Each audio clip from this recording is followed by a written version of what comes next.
विक्रमात आप फिल्म में है, इस फिल्म में गेस्ट अपीयरेंस है आपका, तो उस Yes, this time I am playing a very small part in a very, very big film.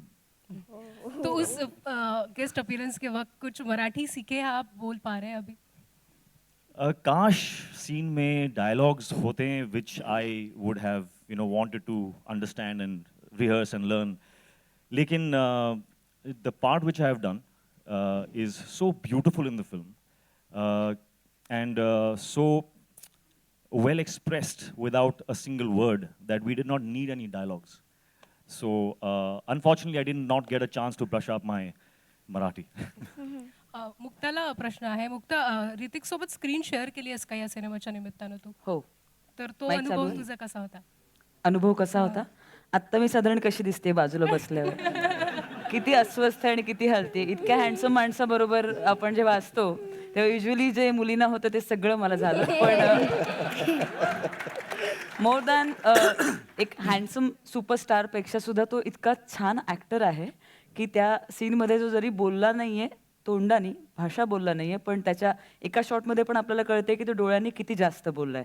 आणि मी लकी होते, माझ्या पोरी लकी होत्या, की आम्ही त्याच्याबरोबर होतो आणि तो इतका जास्त सिन्सिअर माणूस आहे. सो मला असं वाटलं, की येतोय, एक रोल करेल, हां, काय, कुठे काय, असं काहीच नाही. तो अख्खा गोष्ट, सगळे सीन, कुठचे शॉट्स, अच्छा हे का, ते का. तर मला असं झालं, की माय, माय, माय, माय. सो ते सगळं झालं आणि खूपच एक्साइटिंग होता सगळा अनुभव. Hello. It's amazing. I understood all of that. I'm so impressed. Thank you. प्रश्न सुबोधला आहे. सुबोधा, श्रेयस इकडे या साईडला. एक तर तुम्ही दोघांनी खूप दिवसानंतर एकत्र काम केलं, तर तुमच्या दोघांची केमिस्ट्री कशी वर्कआउट झाली, तुमची आणि मुक्ताची? मला असं वाटतं आमच्यात केमिस्ट्री आहे ती लोकांनी ठरवायची वर्क होते का नाही.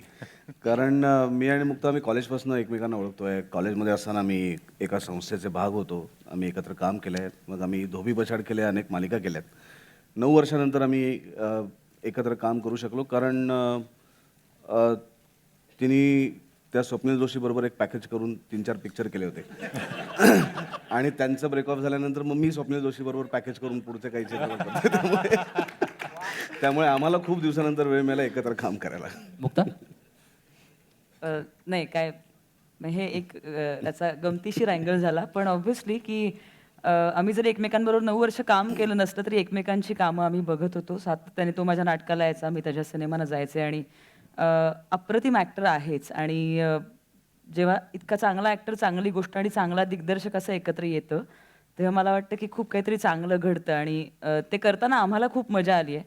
त्यामुळे मला असं वाटतं की जेव्हा काम करताना मजा येते ती बाहेरपर्यंत पोचते. सो मला विक्रमलाच थँक्स म्हणायचे की त्यांनी येऊन आम्हाला शेवटी कास्ट केलं एकत्र, की चला मी तुम्हाला आता एकत्र आणतो आणि आम्ही एकत्र येऊ शकलो. सो थँक्यू विक्रम, कारण ट्रीट आहे सुबोधबरोबर काम करणं हे. Hello everyone, high, this is Vinay here from Maharashtra times. मुझे ऋतिक सर से एक क्वेश्चन है सर. अभी आपने जो ये कैमियो किया है मराठी फिल्म में, तो एज एन एक्टर अगर फ्यूचर में कुछ ऑफर आई तो करना चाहेंगे आप? The impact of this has been so amazing. I think it's going to be very difficult for somebody else to impress me as much as Vikram has. So let's see. As a producer कोई film करना चाहेंगे आगे तो? As I said, अगर मुझे impact किया as much as this film has, तो definitely, of course. आणि मला या दोघींना प्रश्न विचारायचा आहे की म्हणजे तुमची कास्टिंग कशी झाली या फिल्मसाठी? आत्ता हा जो वेकेशनचा पिरियड आहे, तुम्ही आत्ता सुद्धा प्रमोशनमध्ये बिझी होणार आहात, म्हणजे आता तुमचा ट्रेलर लॉन्च झाला आहे, तर तुम्ही हे मॅनेज कसं केलं सगळं? कास्टिंग माझी मुक्ता मावशीकडून झाली, कारण की मी हो, कारण की मी किमयागार नाटक करते ज्यात हेलन केलर अंध मूक बधिर, ते मी सध्या माझं रंगभूमीवर ते किमयागार नाटक चालू आहे आणि ते मुक्ता मावशीने बघितलं होतं आणि तिने सांगितलं होतं की ती मुलगी करू शकेल असं मला वाटतंय. सो मग त्याच्यानंतर ऑडिशन थ्रू सगळं ऑडिशन झाल्या, लुक टेस्ट झाली, त्याच्यानंतर आमचं स्क्रिप्ट रिडिंग सुरू झालं. तो झाला कास्टिंगचा भाग. त्याच्यानंतर शाळा मॅनेज करणं, शाळा खूप सपोर्टिव्ह आहे. मी दहिसरला राहते, विद्यामंदिर दहिसर अशा माझ्या शाळेचं नाव आहे. शाळा माझी खूप सपोर्टिव्ह आहे. खूप दिवस सुट्ट्या झाल्या शाळेमध्ये, 10 दिवस 15 दिवस, खूप त्याच्याही पेक्षा जास्त दिवस सुट्ट्या झाल्या. तरी शाळेला लेटर दिलं की शाळा ऐकते, कारण की शाळा खूप सपोर्टिव्ह आहे, कारण की शाळा म्हणते तू काहीतरी करतेस तर तिथे आम्ही आड येणार नाही, आणि शाळा माझी खूप सपोर्टिव्ह. थँक्यू. सोनाली, तुला प्रश्न आहे. तू कशी जोडली गेली या सिनेमाशी? तू कसा भाग झाली या सिनेमाचा? मी गेले काही वर्ष काम करायला परत सुरुवात केलेली आहे आणि लकीली मला एक दिवस मोनिकाचा फोन आला आणि मी भेटायला गेले. मला स्टोरी सांगण्यात आली आणि ज्या पद्धतीने I saw that विक्रमची G passion होती, ज्या पॅशनेटली तो सांगत होता, रादर मला असं वाटलं की इतकं छान प्रोजेक्ट आहे, त्याच्यामध्ये जर काय आपण एक भाग झालो तर it will be definitely big thing for me. आणि अर्थातच सुबोधबरोबर मी सुद्धा खूप खूप वर्षांनी काम करते आणि मुक्ताबरोबर मी पहिल्यांदा काम करते. So it was like a good package for me.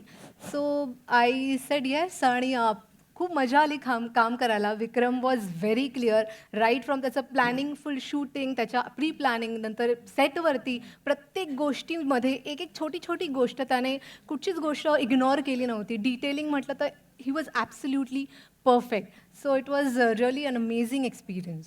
Film से क्या मैसेज लिया और आपको इस फिल्म के बारे में what Hridayantar means to you?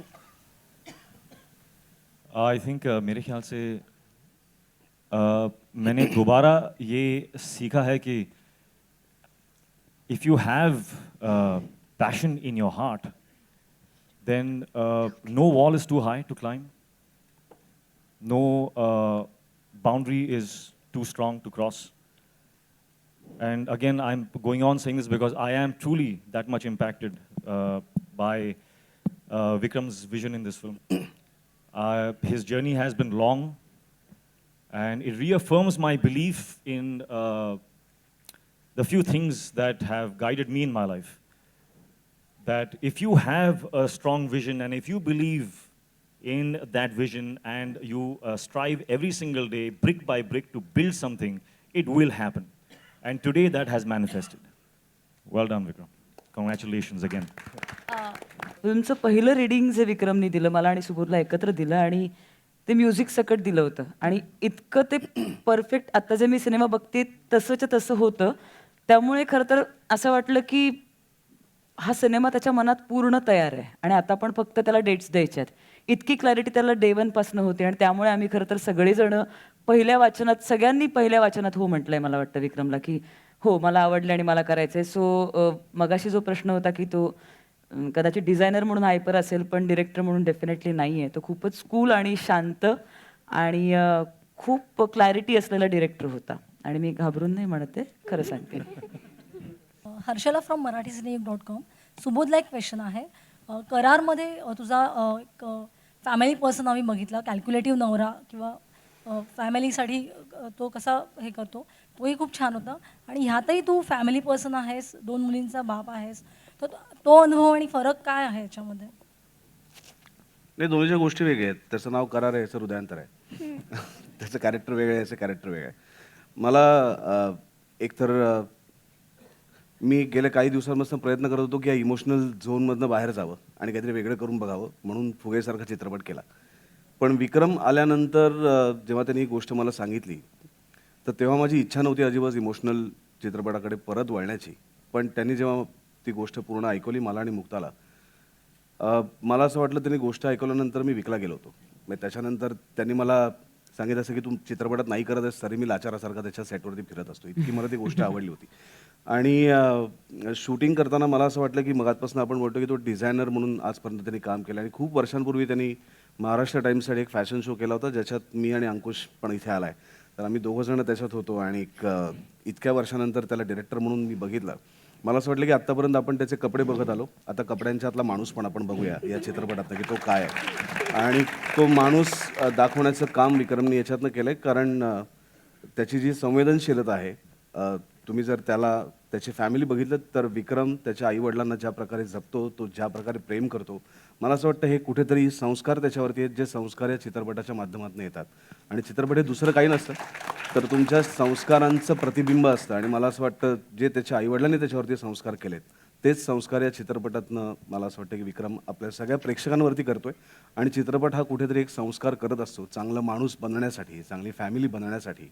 आणि हृदयांतर हा त्या पठडीतला चित्रपट आहे की तो बघितल्यानंतर जर तुमच्या मुलीचा, तुमच्या मुलाचा, तुमच्या बायकोचा, तुमच्या नवऱ्याचा, तुमच्या आईवडिलांचा हात पटकन तुम्हाला हातात घ्यावासा वाटला नाही तर असं होणार नाही, असा हा चित्रपट आहे. त्यामुळे मला असं वाटतं ऑल क्रेडिट गोज टू विक्रम फडणवीस. माझा डॉक्टर सरांना एक ज्यांनी डॉक्टरची भूमिका केली आहे त्यांना एक आहे, तर तुमचा एक्सपिरियन्स कसा झाला एवढ्या सगळ्या मोठ्या कलाकारांबरोबर काम करणं, तर एक तुमचा एक्सपिरियन्स कसा होता त्या? Actually it was a treat. माझे सगळे आवडते कलाकार या फिल्ममध्ये आहेत आणि basically it was a big learning curve. Vikram सरांकडनं शिकण्यासारखं खूप आहे. त्यांची पहिली जरी फिल्म असली तरी प्रत्येक सीनमध्ये ते खूप क्लिअर असतात. त्यांचे आयडियाज ज्या आहेत त्या खूप क्लिअर असतात आणि ते खूप खूप गोष्टी शिकण्यासारख्या आहेत त्यांच्याकडनं. तो it was a big learning curve for me. Hrithik, मेरा सवाल है कि इसमें क्रिश का भी एक झलक देखने को मिली है. क्रिश को लेकर लोग काफ़ी एक्साइटेड हैं. अभी भी सस्पेंस बना हुआ है कि हीरोइन कौन होंगी. कभी प्रियंका का नाम, कभी कटरीना का नाम, कई लोगों का नाम आ रहा है. तो कोई फाइनलाइज्ड हुआ है क्रिश के लिए? मैंने ऐसे सुना है कि मराठी हीरोइन होने वाली है. मराठी हीरोइन होगी अभी नेक्स्ट क्रिश के लिए, ऐसा मैंने सुना. एक इन्फॉर्मेशन जो मुझे. तो आपका सवाल क्या था एक्चुअली? हीरोइन कोई फाइनलाइज्ड हुई है क्रिश के लिए? जी, Priyanka. No, we are still working on the script right now. We've not reached that stage, but I will take that into consideration.